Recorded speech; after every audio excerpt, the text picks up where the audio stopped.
The spirit of love within me is expressing itself right now. The spirit of joy within me is expressing itself right now.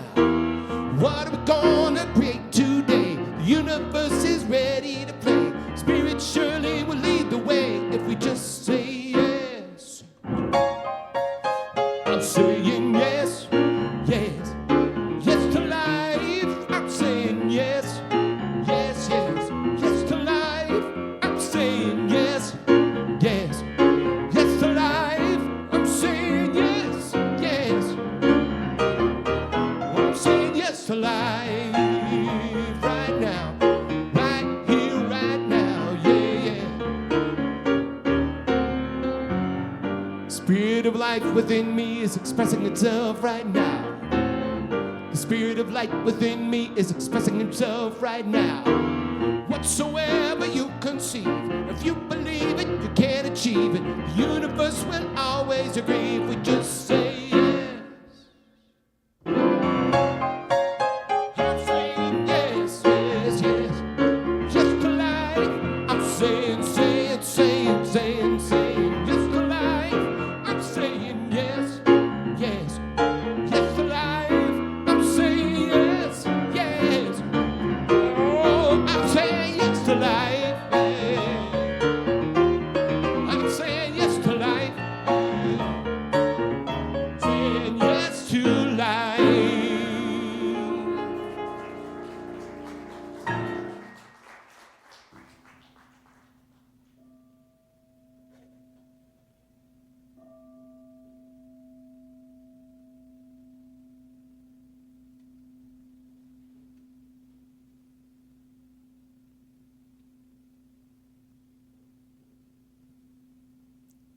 Good morning. Good afternoon, I should say. See, I still can't get it right. Anyway, I'm blessed to be here with you today, and let's just take a moment in prayer, if we would. Just close your eyes and feel the ground beneath your feet, the chair beneath your seat, and just take a breath and feel Spirit. Spirit is here with us. In us, through us, around us, beside us, above us, below us, everywhere.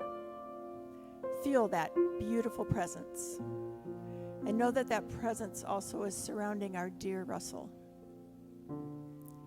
And that that presence is a healing presence, a loving presence.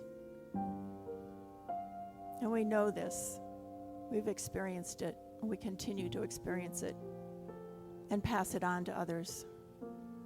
Because as we know, we're all connected in that same beautiful, wonderful world that we live in. We are all brothers and sisters. So in this time, we are grateful for everyone who comes and puts this service together, for our ushers, our music, for hospitality, for the practitioners, and for Mickey and Karen for picking up the ball and running with it. We are just so blessed. So we know that this time together is blessed, and that Reverend Mark will give us some wonderful words of wisdom to remember and take with us for the rest of the week. And we know that it is all blessed. Every moment is blessed. And each one of us is a blessing in that moment as well.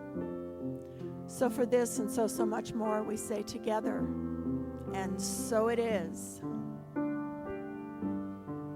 Okay, some words, some quotes. First one I have here is from E.B. White.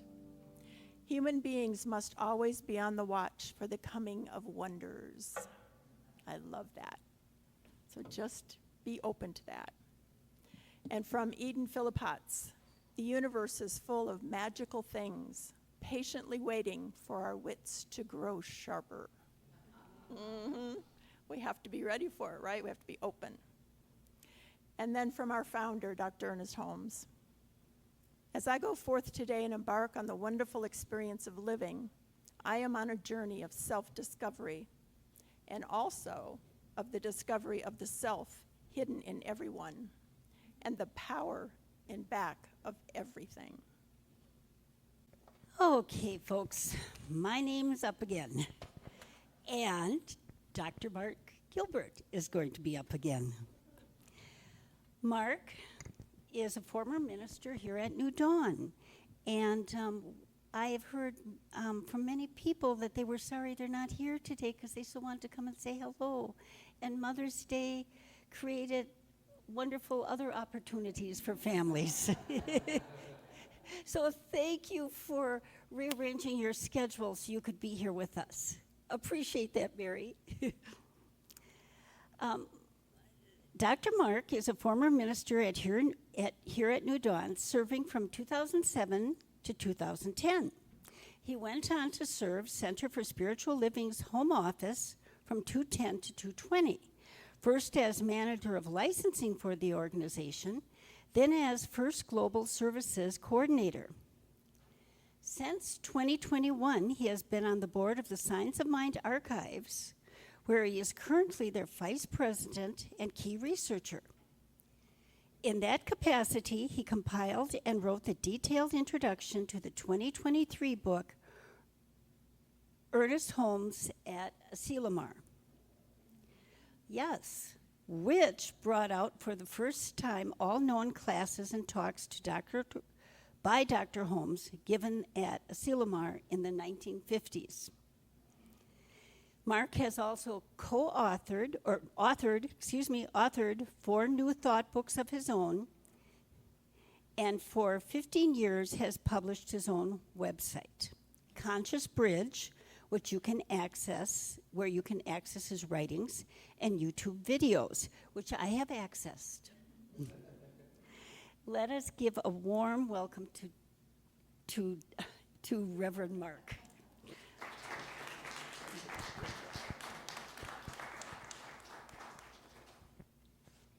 Thank you, and it's great to be with you, and it's been a long time since I've been here at New Dawn, and one of the things I wanted to ask right off the bat, who remembers me?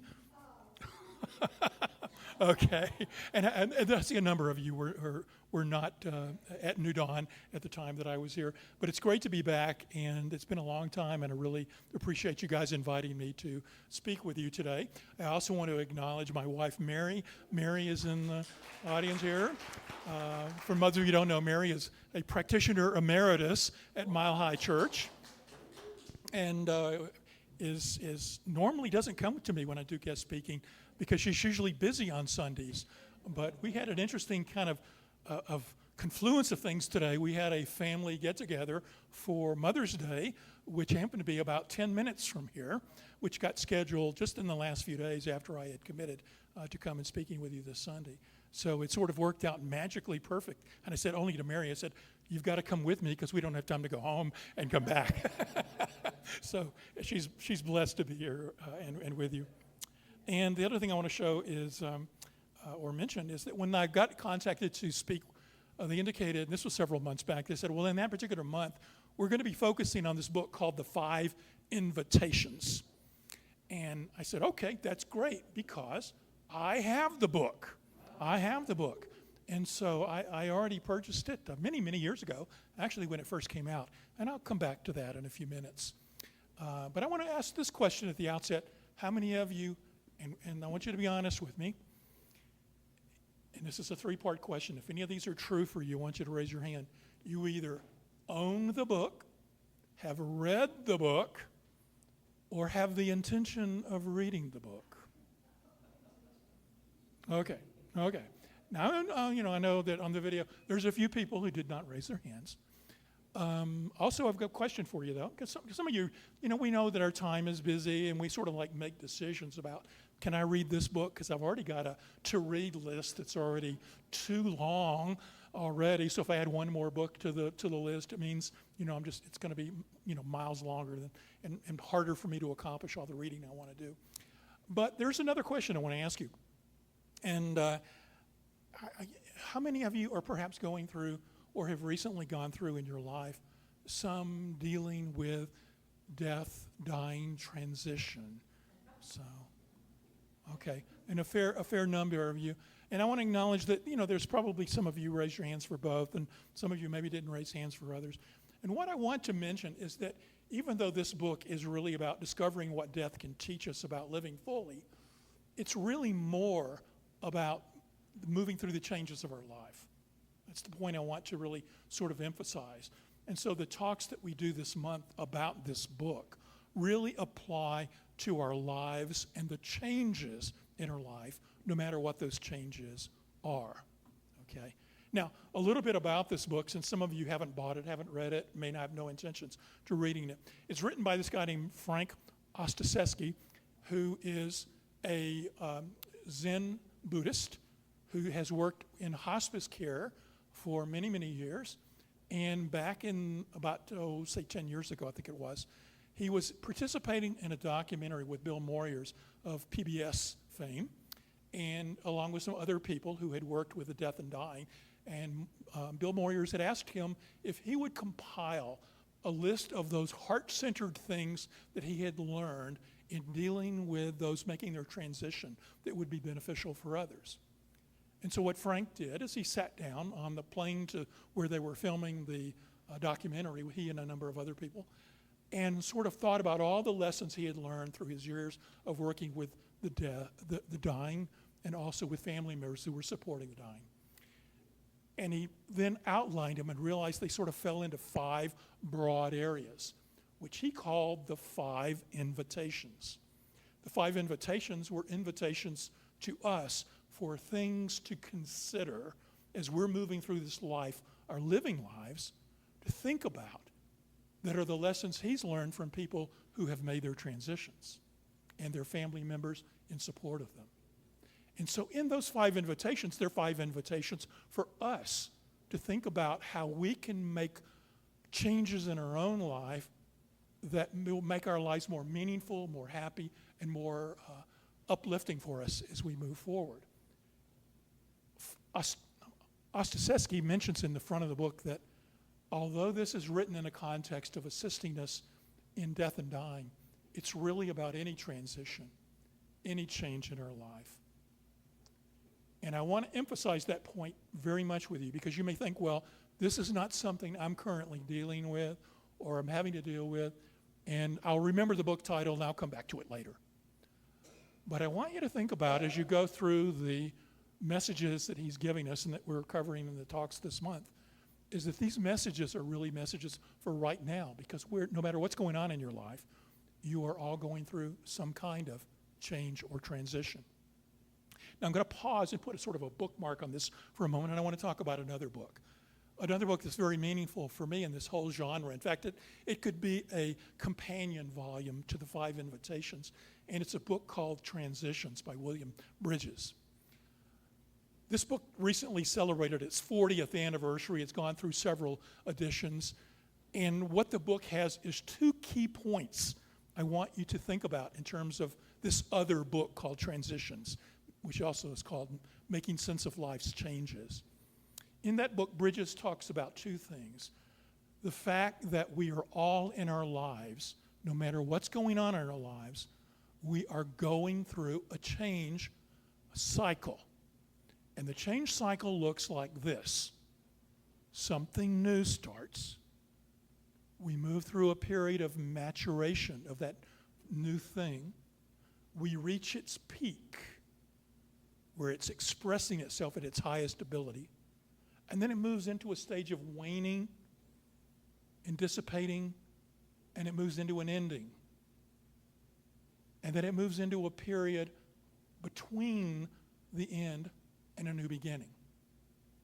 Now we can think about this in terms of our own individual lives. We were born on the planet as this physical being who has our name and our history and all the stories we tell about ourselves. We were born and we went through school, we lived, and we have, many of us may feel like we've been through the peak and we're now on that waning side in our life. Many of you may feel like you're still growing into the peak period. But we can look at our life in that cycle, and the fact that we then pass on and move into some other state and some other turn of the cycle, which is a mystery to us. But we can also look at this cycle as something that's going on in our lives every day in other areas. And the questions may be, where are you in the other areas of your life? Now, what do I mean by that? We all are moving through stages of careers. We all are moving through the stages of a job. We are all moving through this cycle in relationships. We may have a key person who is a friend of ours, a new friend that's come into life. We're blossoming and still learning about each other. We're hitting the peak in our relationship. And then sometimes we have the relationships wane and end, and we move on to new relationships. We go through that cycle with our jobs, a new job, excited, move into its learning and growth, its peak period, and we move on to the waning period and a period where we recognize it's going to end sometime soon. We do that with careers. We do that with political movements and political parties. Many people talk to me these days about their angst or not about what's going on in our world politically, but we can look at that as a cycle that we are moving through. And we have to recognize that there are changes that continuously are going on in our lives. So no matter where you are, you may not be necessarily feeling individually that you're supporting somebody or yourself supporting somebody moving through a state of transition of the physical form, but there is some area in your life where you perhaps are moving through a change and a release in that area of your life. And so as we go through one of the invitations today, what I want you to consider is where in that invitation is there a question and wisdom for you in dealing through with any kind of transition in your life, anything that moves into it. Now, I said Bridges said there's two key points of his book I wanted to highlight. And the first is this cycle, and that we are going through this cycle in many areas of our life. And I want to acknowledge that sometimes we may be birthing something new in a relationship at the same time that we're letting go of something in maybe a job. So we are at different points along this cycle in different areas of our life, okay? But the other key point that Bridges made, and the one that is so crucial for many of us in America, is that we don't like that space in between things. When something ends, we want to jump right into the new. And what Bridges writes about is that there's something there. Some people call it the liminal state. Some people call it the void, which is what I think Bridges used. But there is a space at the end of something and before the next something starts that is a juicy space for us to learn and to grow and to feel into what is the lesson that we can get from that area of our life to take with us into the newness that we're about to birth in that area. And that's a space that sometimes we shortchanged. I think we've all encountered either in our own lives or people who perhaps went through one relationship and it ended and they jumped immediately into another relationship. And typically we see them repeating the same thing over and over and same thing with jobs. One job after another, cycling it. Because they haven't taken the lessons that they needed to learn from the previous cycle and embody it before they embark on the newness. They were so uncomfortable in that void liminal space that they immediately jumped into the next phase without really taking heart to heart that which was theirs to learn from the past cycle. This makes sense to you? Okay.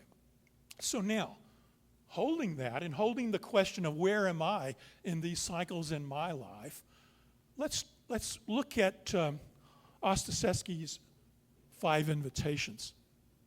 You know, we hold Russell in our hearts and minds today. I would invite you, if you weren't here last week, he did a wonderful job discussing the first invitation in the book, which is summarized by the words, don't wait. Don't wait.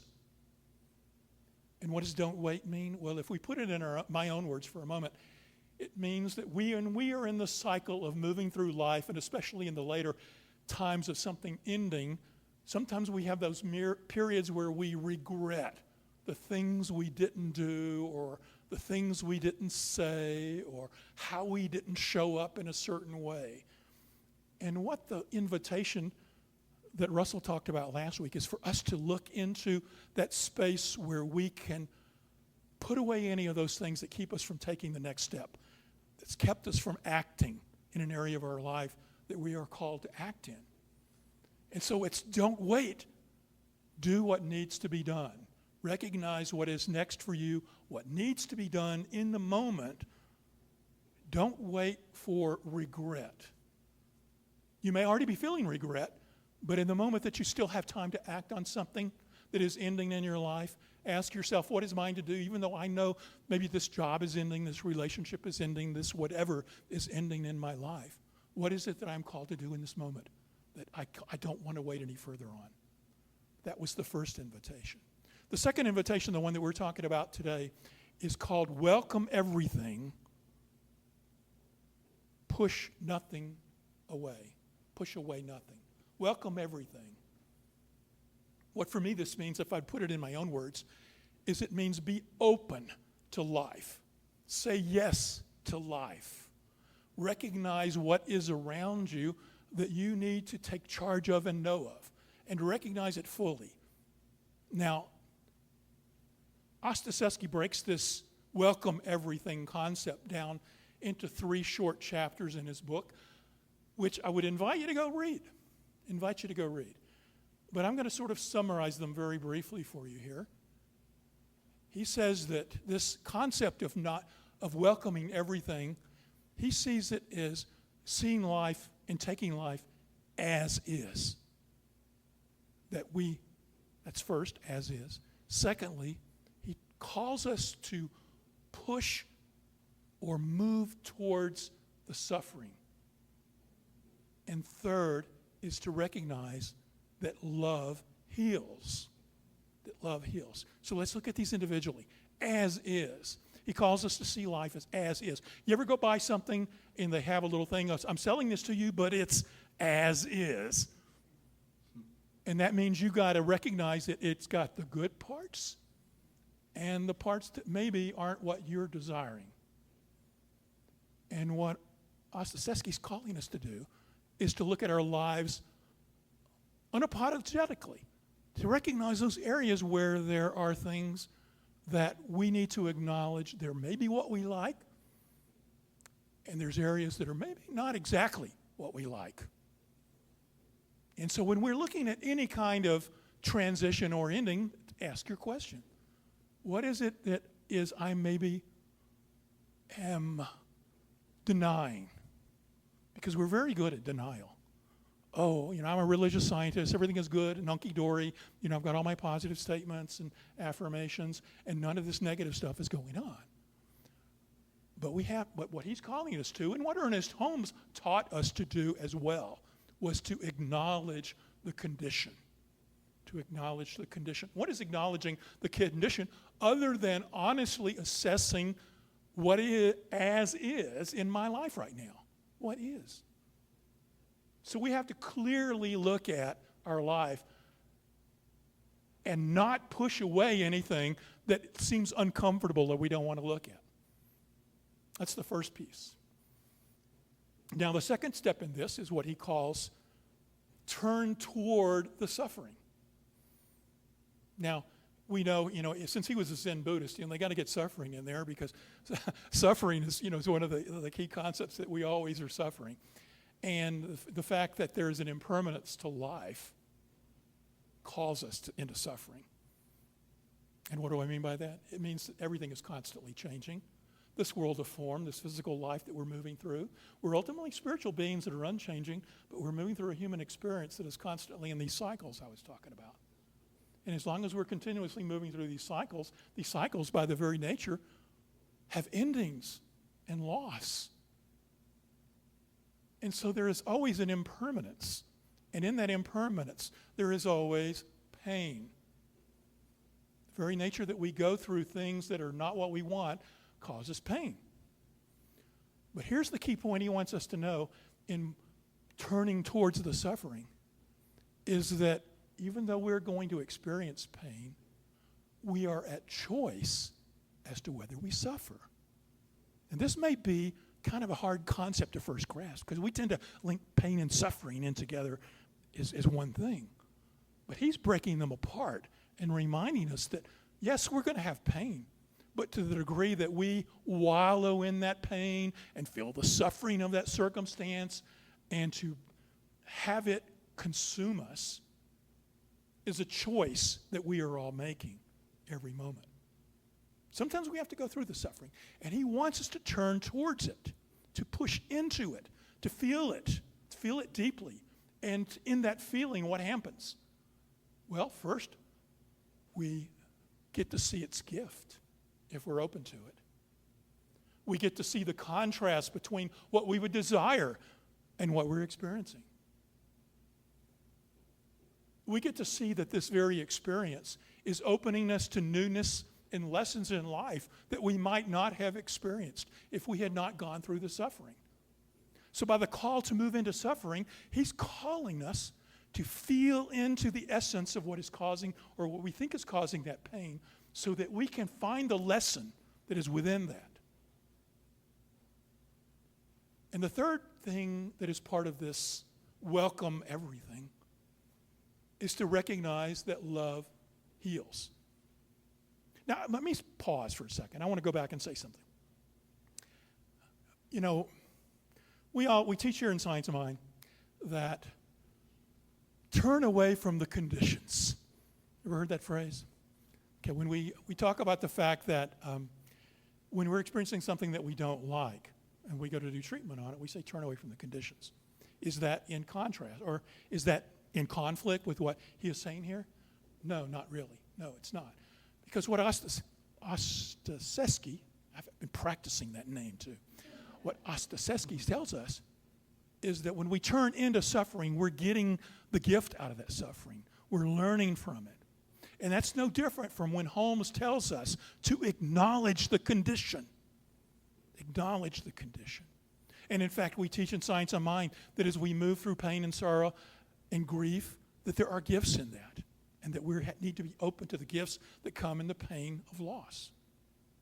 But then after we have gotten the contrast and know fully that this is something that I've experienced and I'm not denying it and I'm getting the gift from it, and now I'm ready for the birth of a newness beyond that, that is when I go into my affirmations and treatment work and turn from the condition, to not be stuck holding on to that as my only truth. I have to acknowledge it and then turn from it and see the higher and greater calling to my life, which brings us into the power of love. Because the third thing that Ostaseski teaches us is that this concept of welcoming everything builds into it a recognition that by bringing in everything in life, into my life and acknowledging it, one of the things that permeates my life is love. It's love. Now you might say, well, love's not permeating all my life. But if you stop and think about it, it is. Love in the broadest sense. You know, we in the English language have the word love that stands in for many kinds of experiences of love. There is romantic love. There is love of friends and family. There is self-love. There is love of the divine. All of these we incorporate into one word in our English language of love, whereas the Greeks, I think, had 4 words for love, like agape and phileo. But we're doing duty with one word. But that love that we're talking about not only is the romantic love we feel and the love we feel for our loved ones, the love that we feel when our children and grandchildren are born, that love that we feel of God in divine moments. It is also an energy that permeates us and calls us to get outside of ourselves. Value myself by loving myself. But love and the feeling of love also calls me to connect with something outside of myself. So when Mark's walking around thinking he's Mark, separate from everybody else, love calls him to connect with something that is outside of him. Teilhard de Chardin famously said that love is an evolutionary force because part of evolution is to grow us to an expanded vision to recognize that we're one with all. And if we think that love is a force that's in us, divinely placed, to call us outside of ourselves and to link us with other individuals, then we can see that the power of love to moving us into a state of wholeness and connecting us with something greater can serve also as a healing force. Because when we're going through loss and pain, we tend to withdraw and retract ourselves into, woe is me, look at my life and the stuff I'm going through. and we feel sorry for ourselves until we learn the lesson and push through it and recognize that within every pain is a gift calling us to learn and to grow and to expand our life to something beyond what we've had previously. So then the question becomes, as we look at this concept of welcome everything. Where in your life are you currently seeing a challenge? Where are you currently seeing a loss? Where are you currently on the waning phase, the ending phase, the transitions, void state where you're in between the old and the new, and you may be in pain and suffering? And the question would be, where in your life is that happening? Is it in relationships, friends, family, jobs, career, your spiritual community? Where is it? Is it in your political environment? Where is it that you are feeling the suffering? And then what is it that you are called to learn in that? Be open to it. Be open to it. You have to first not deny what's going on and to see it for what it is. Push into it and get its gifts. And then allow the power of love to take you out of that sense of separation and feeling sorry for yourself so that you can rebirth your consciousness into a level of love and a new birthing of something new in your life that is now expressing at a greater and higher level. This makes sense. All right. Then what I'm going to do is end with a story. I think I'm doing okay on time. Yes? I've told this story before at some other spiritual communities. I don't think I've told it to New Dawn. And I'm going to sort of expand on it a little bit. And in the story is actually, and the reason I'm using this story is because it's how I came to buy this book in the first place. But the story goes all the way back to when I was a teenager. And my parents lived in one town, and we moved to a new town, and I was in the middle of middle school. And in the middle of a school year, and we moved, and you can imagine, because we've all probably had that experience, know somebody who has moved, uprooted to a new town, a new school, in the middle of a school year as a middle schooler. And the pain and struggle that you get through, and the feeling of it being an outsider, and all of that. And that was my life in the 8th grade as we moved. And the only thing that made my life bearable during that time, until I was able to get friends, which was actually a couple of years, and thank God, even though I was bullied, not as bullied as bad as some people, you keep your head low, you could suffer through this. But the only thing that made my life bearable during this time was I had a dog I loved. And this dog's name was Penny. And Penny was a little cocker mix. And so probably for about 2 years, I would come home from school. I would debrief Penny on what happened during the day. We would sit and play. I would pet her. We would love each other. She was essentially my companion, my essential companion for probably one of the hardest transitions in my life was this particular time. And Penny helped me, but eventually I found friends, started dating, got married, had kids, ran her, went to college. And in all of that, Penny stayed with my parents, and later she passed on, which was sad to me. But I'd already, at that point, birthed into a family and so forth. So I had a lot of newness going on. Fast forward a number of years, and I was in the midst of going through the end of a 30-year marriage with grown kids, moving out, selling the house, coming into a place by myself, and into my life comes this new puppy. And its name was Harmony. I named it Harmony because I sat down with my Science of Mind textbook and went through all the words and said, which one of these words resonates with this dog? And it was Harmony.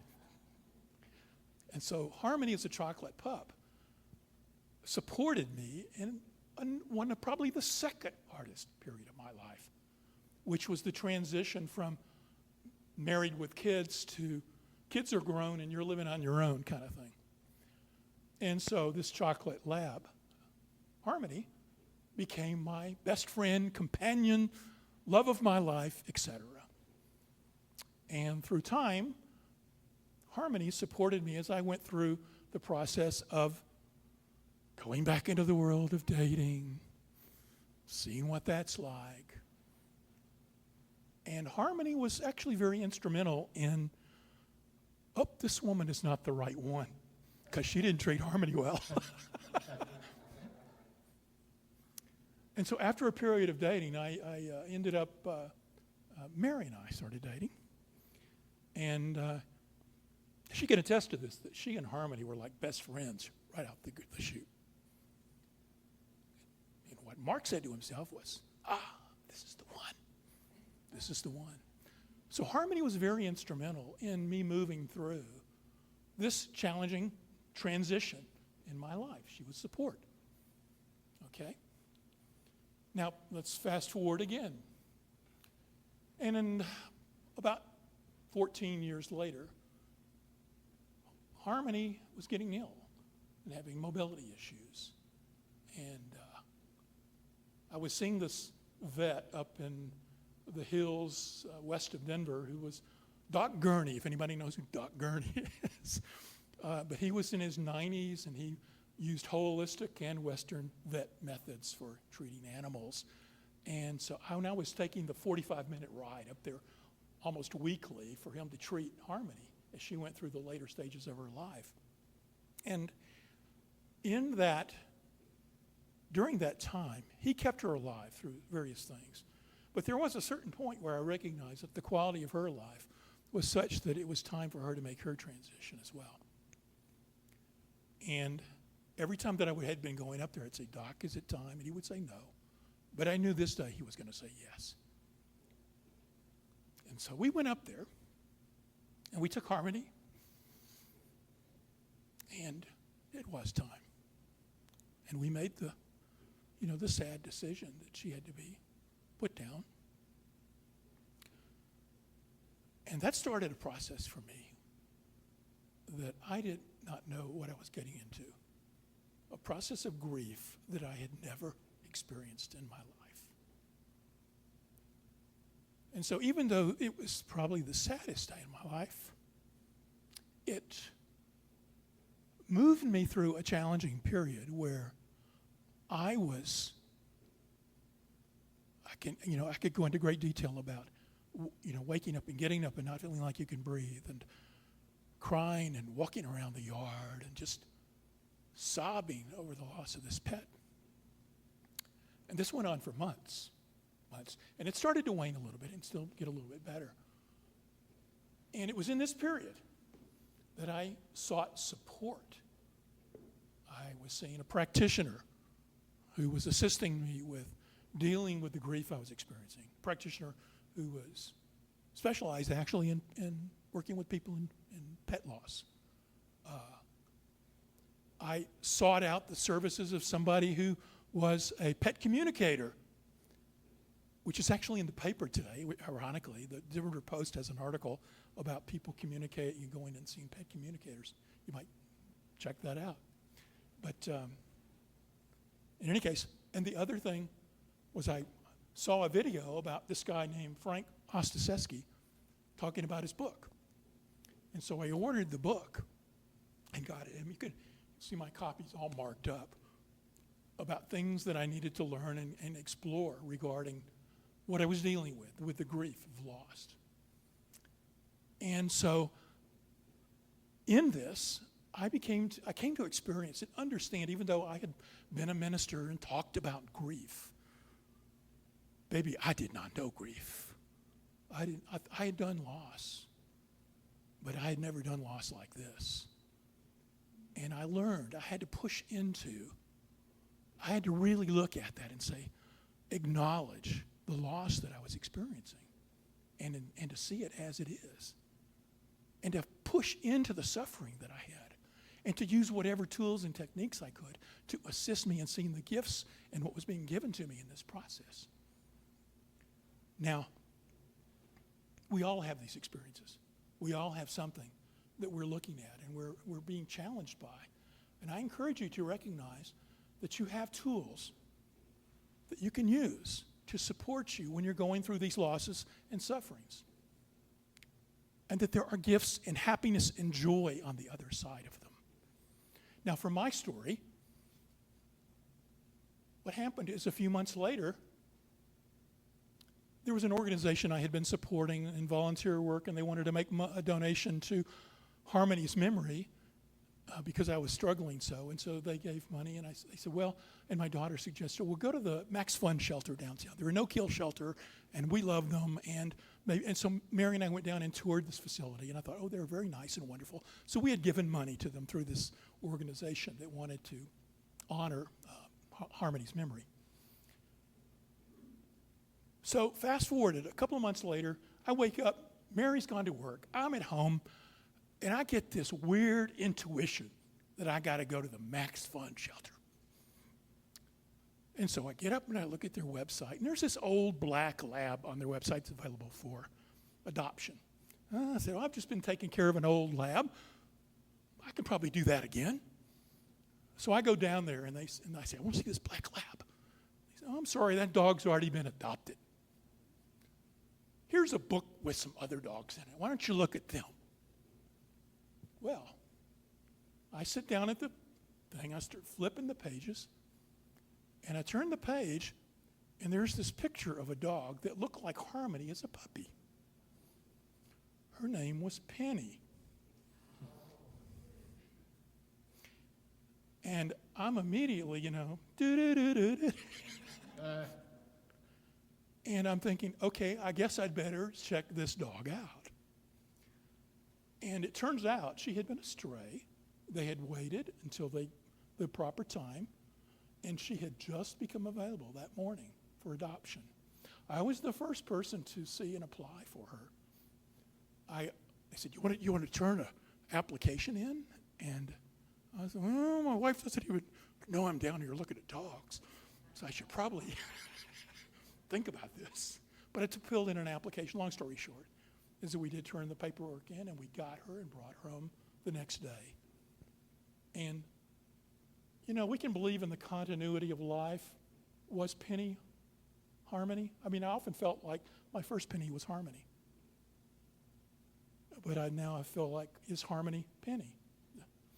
And is Penny Harmony Penny? Here's what I've come to discover in closing, is that we live, even though we are these human beings moving through a human experience, we are so much more. We're spiritual beings living in a mystery. Part of this mystery is this human experience where we're going through cycles of newness and birth and death and voids, and we're learning lessons. And there's another part of us that transcends this world. It's a part of us that's our spiritual essence. It's that part of us that we are revolving back to in our awareness and oneness. And so as you move through your day today and through the rest of your week, I encourage you to look at what is it in your life where you're moving through a challenge, a loss, a potential loss, and what can the lessons of this book and other books and the messages of Science of Mind and New Dawn give you to support you. And at the essence of all of that is to remember that you are more than this story. You are more than this physical life. That there is a non-physical essence to you that transcends all of this. And you are on a path to remembering it. And all of these things that cause us the suffering, the impermanence of life, are opportunities for us to open our eyes and to remember what our ultimate truth is. It's not the stories we tell ourselves. It's much bigger than that. So let's pray.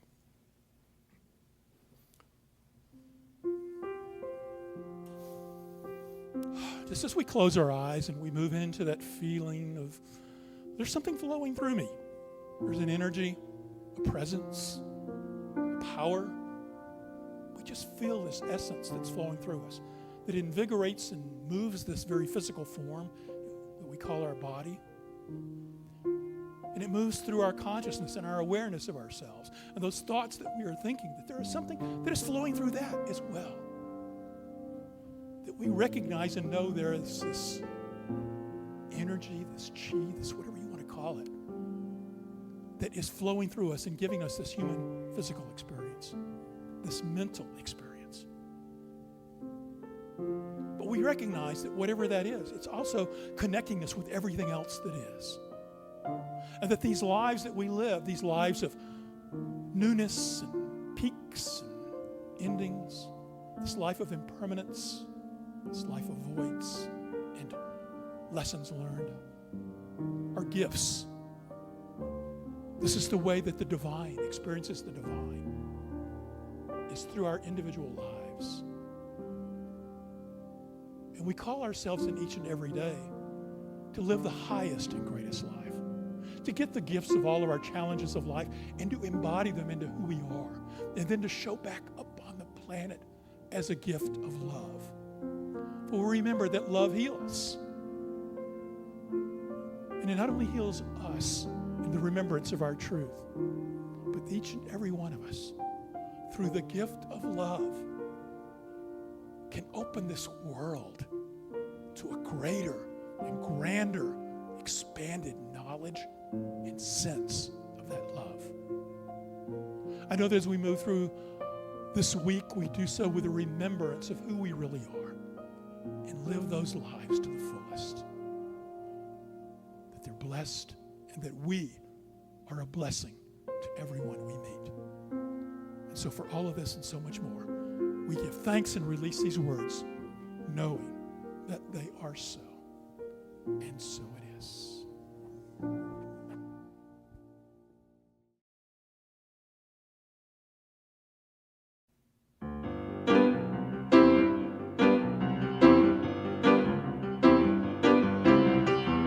Sometimes I forget where I come from. Sometimes I forget where I'm going to. Sometimes I get so confused I lose my way. Sometimes I know you feel the same. Then I remember there is no way that God is not. No, no, no. There is no way that God is not. There is no way that God is not. No, no. 'Cause everywhere I am, I know what I got.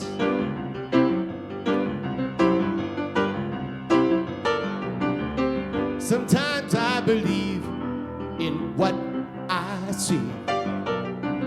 Sometimes I believe in what I perceive.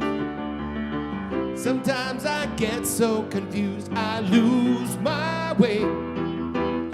Sometimes I don't know what to say. Then I remember there is no way that God is not. No, no, no. There is no way that God is not. There is no way that God is not. No, no, no. 'Cause everywhere I am, I know what I got. I've got to pray, forgot to be still and know. Got to forgive myself until I forgave myself. Forgot to ask for help, I forgot to say a word. Forgot to believe in me, believe in Spirit's worth. Ooh.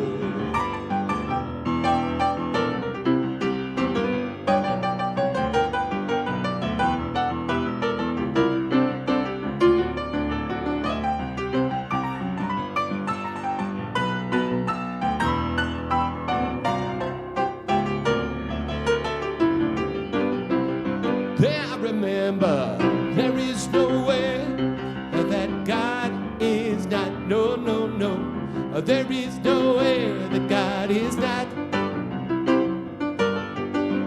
There is no way that God is not.